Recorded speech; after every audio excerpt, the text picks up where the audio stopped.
Before we start, don't forget to like this video and subscribe if you haven't already. It's completely free and it supports me enormously. Share this video with your friends and family, spread the word. If you're a real fan, a big thank you to you. The wind, at first gentle and warm, begins to blow across Candela, carrying grains of sand that dance in the rays of the setting sun. It's only a whisper at first, imperceptible to some, but for those familiar with the desert, it's a warning. The first signs of the approaching storm are evident in the lightness of the wind, almost like an omen, a breeze brushing the village's skin. But the sky, usually a brilliant blue, begins to fill with dark, heavy clouds, like a stormy sea ready to unleash its fury. Some, like Bahir and Amina, watch closely, sensing an unusual heaviness in the air. The wind, though still quiet, carries with it whispers that only the most sensitive seem to perceive. This is not the normal desert wind, the one that brings heat and dryness. It is charged with a strange energy, an invisible pressure that makes the earth shiver. The palm trees sway slowly, their leaves straining with the effort, as if sensing the magnitude of the impending danger. The children, indifferent, still play in the streets, but the adults begin to look at each other, worry growing in their eyes.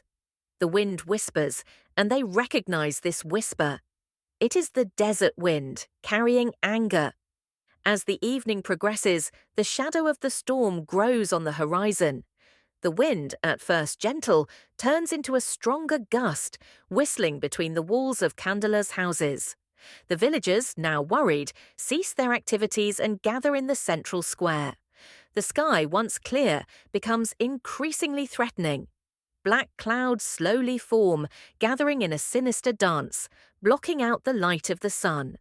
Bahir, the oldest of the villagers, looks up at the sky and whispers, "It's the spirit of the desert awakening." The others listen to him, some skeptical, but a shiver runs down their spines. The signs are increasingly evident. The wind carries a harsh scent, like burning sand, and the air seems to close in around them.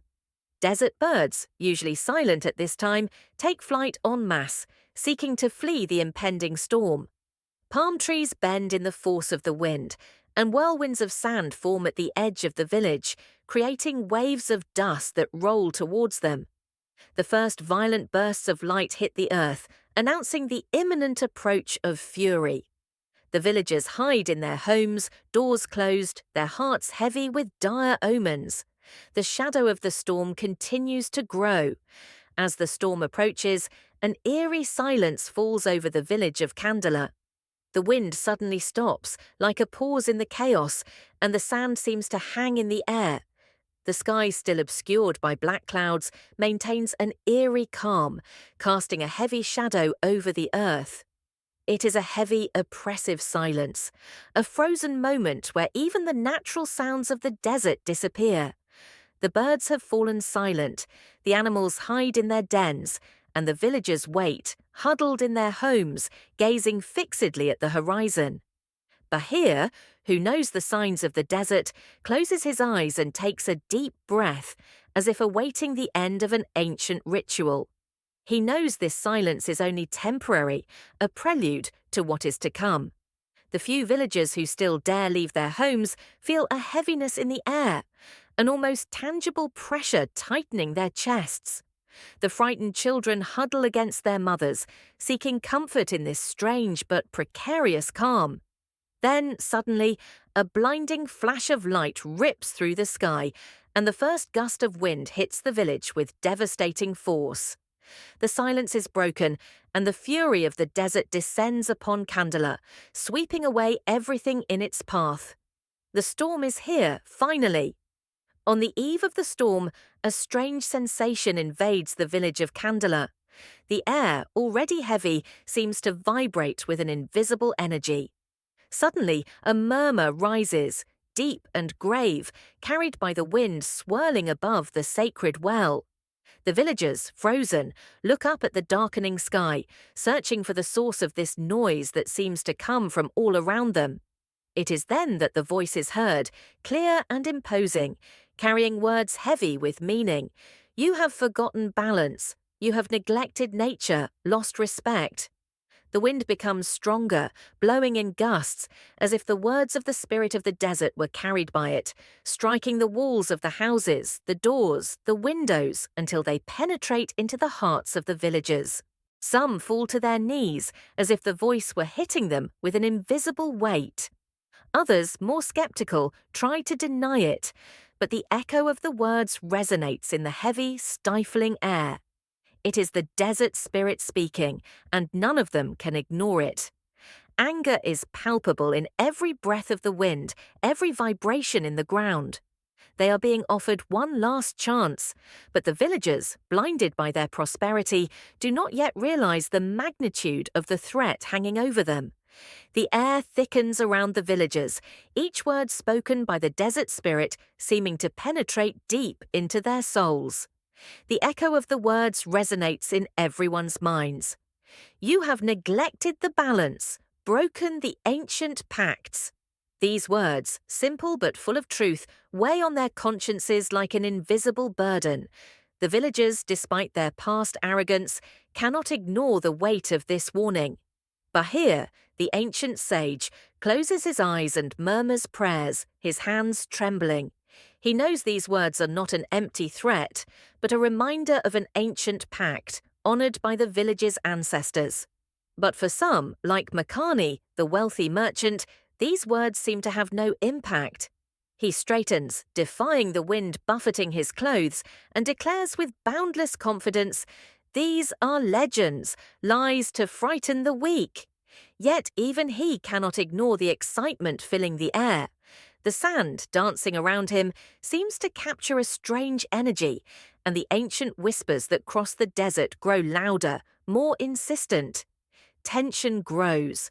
The villagers, torn between fear and pride, realize that the time for excuses is over and that their choices have irreversible consequences. The desert spirit's voice rises one last time, echoing like a low roar across the dunes. "You have ignored me for too long," he cries, his anger boiling through every breath of wind. "The balance you have upset demands its due."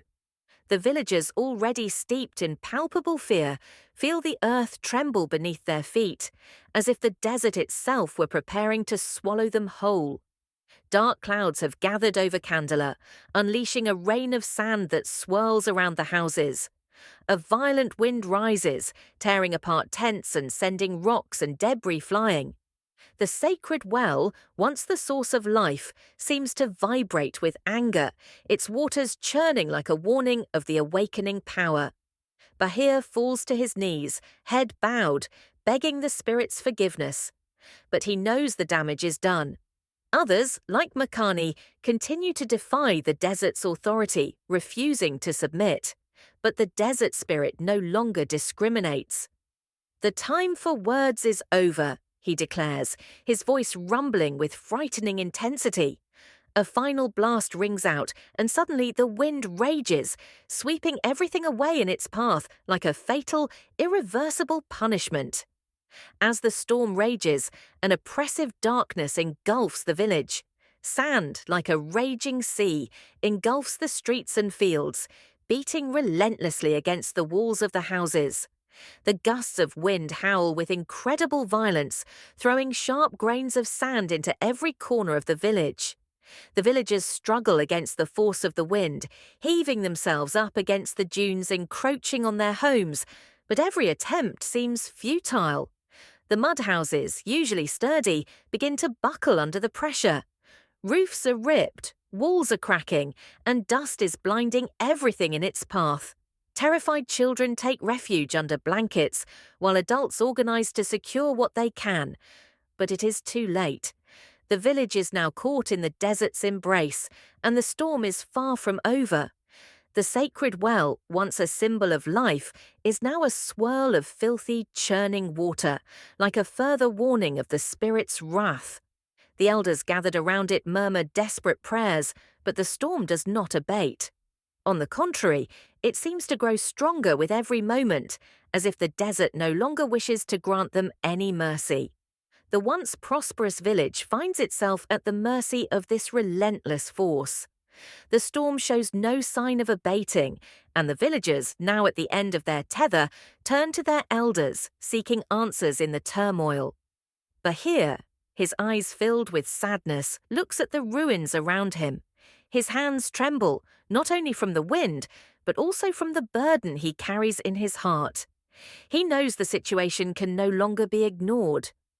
"We have broken the balance," he whispers, like a bitter truth he can no longer hide. He turns to the other villagers.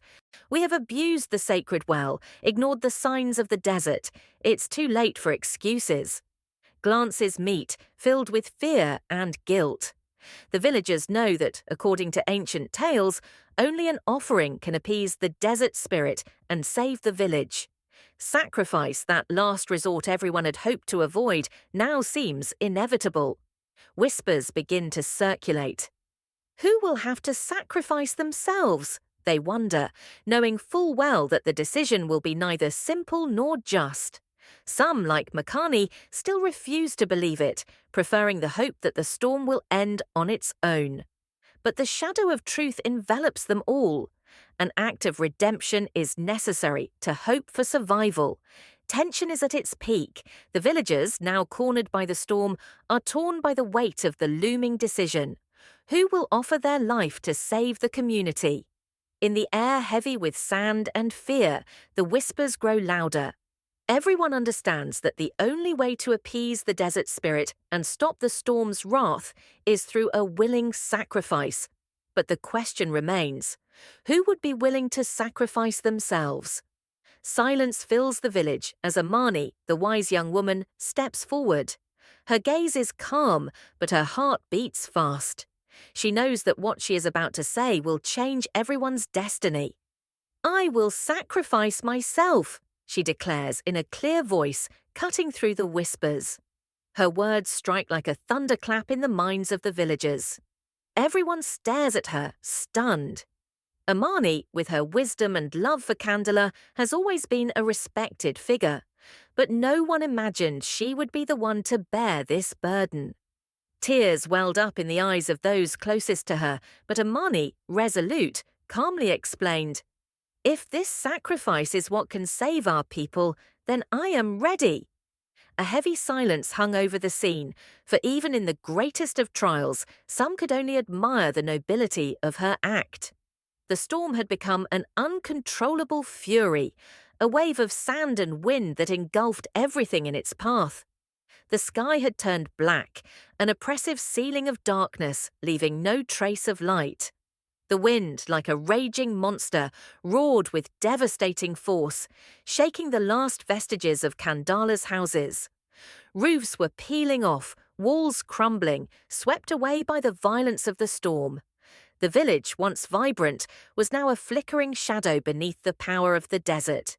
The inhabitants, clinging to each other to avoid being lost in the turmoil, scream, but their voices are drowned out by the roar of the wind. Sand seeps everywhere, under doors, through broken windows, making the air almost unbreathable. The sacred well, a symbol of life, is now a whirlwind of water and sand, as if nature itself were sucking the last essence from the village. In the midst of this chaos, Amani walks determinedly, her face lit by the flashes of lightning tearing across the sky. She advances toward the desert, ready to honor her sacrifice. Each step seems to echo in the vast emptiness. The wind blows stronger and stronger, but Amani continues, knowing her fate is sealed. Sacrifice is inevitable, but it is also the last hope to save her people. The howling wind sweeps across the desert, sweeping everything away in its path, while Amani moves resolutely toward the storm. Each step is an act of courage, a silent defiance of nature's fury.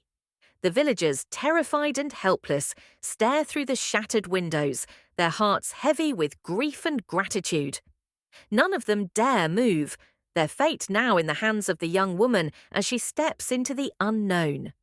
Amani, enveloped by the torments of sand and wind, closes her eyes for a moment.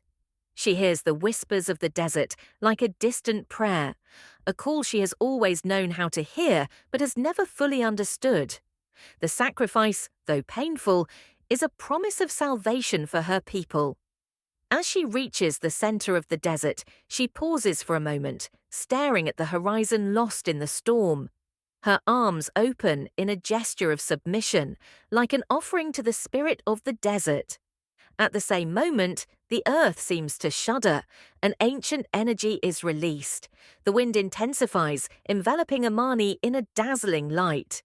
With a final blast of sand, the storm seems to calm around her. Her sacrifice is complete. The village, like nature itself, now awaits its fate, suspended on the cusp of irreversible change. Amani's sacrifice is complete. A strange silence falls. The storm, with a final breath of rage, suddenly calms, as if the essence of the desert has been appeased. The wind stops roaring, and the rain, heavy and hot, begins to fall in fine drops to the ground. The sand slowly settles, covering everything it had engulfed. The village of Kandala, under the veil of dust, seems to change, as if the soul of the desert is now mingled with that of the villagers. The inhabitants, trembling and dazed, cautiously advance from their hiding places. What they see astounds them. Where there were dunes, fragments of houses, and fields swallowed by sand, they discover unexpected oases, where flowers and verdant trees begin to emerge from the ground. The earth seems to breathe again, a renewed breath, a return to balance. The skies gradually clear, giving way to soft, soothing hues, and a strange, almost sacred light envelops the village. The sacred well, like the rest of the village, seems to have changed. It no longer shines the same way, but its water source is regenerated, purer and more abundant. The desert, now more serene, has accepted Amani's sacrifice, transforming Kandala into a place marked by redemption, wisdom, and rebirth. The earth trembles, as if the very foundations of Kandala were shaken by the wrath of the gods. The air, once vibrant with warmth, becomes icy, a strange wind blowing from the desert with a violence that seems to originate from the very heart of the earth. The sky, which had remained silent until then, is covered with a dark and menacing cloud, a heavy shadow that drowns the village in a veil of terror. The villagers, who had turned a blind eye to the stranger's warnings and the signs of the desert, are beginning to feel the inevitable grip of retribution. The first devastating tremors shake the houses, which, too fragile after years of neglect, begin to crack and collapse one by one. Roofs, walls, everything that provided shelter for the villagers disappears in a swirl of sand and dust. The fields, once rich and fertile, are transformed into shifting dunes, swallowing up the remaining crops. On the horizon, a flash of light emerges from the darkness, and the deep voice of the desert spirit echoes through the wind. You have ignored balance. You have broken harmony. This is the price you pay. These are words heavy with consequences, a final warning that the villagers, disoriented and horrified, are beginning to understand. Retribution, though tragic, is already underway. The wind, already blowing with unusual force, intensifies, carrying with it indistinct whispers, like the ancient voices of the desert. Each gust that sweeps through the village seems like a breath heavy with threat, a merciless message carried by nature. The inhabitants of Kandala, still reeling from the tremors, gradually realize that this wind is not simply hostile to them. It is the messenger of punishment, a wind of change. There is no turning back. The dunes, once the natural boundaries of the desert, seem to be advancing, devouring the land around the village. The palm trees, which once marked the fertile landscape around the sacred well, bend under the force of the wind, their roots torn from the ground. The earth, in response to the villagers' recklessness, is transforming. The sand, once a silent companion, becomes a devouring force, covering everything that still stands. The inhabitants, their eyes filled with terror, understand that this wind is not a simple meteorological phenomenon. It carries the essence of cosmic anger, a force of nature that restores balance by erasing the traces of human arrogance. They are powerless in the face of this cataclysm, watching in pain as the world they once knew is irreversibly transformed under the pressure of the wind. As the wind continues to blow with relentless fury, the last vestiges of Kandala disappear beneath waves of sand. The once sturdy houses collapse, engulfed by the fury of the desert. The paths, the markets, the places of life slowly disappear, as if the memory of the village were erased in a single blow. The sacred well, once a symbol of life and prosperity, begins to close in on itself, swallowed by the inexorably rising, shifting sand. The villagers, broken and desperate, wander among the ruins, searching for bearings in a landscape that has become unrecognizable. Makeshift tents are swept away by the storm, the last crops devoured. No place escapes the desert's grip. The land, once bountiful, now yields only desolation. The balance is now irreversibly shattered. The last glimmers of light in the village are engulfed in endless darkness. The inhabitants, overwhelmed by divine punishment, finally understand that nature has reasserted itself. They had ignored the warnings, and now everything they had known is crumbling. Kandala, the jewel of the desert, is nothing more than a memory, swept away by the storm. The ruin is complete,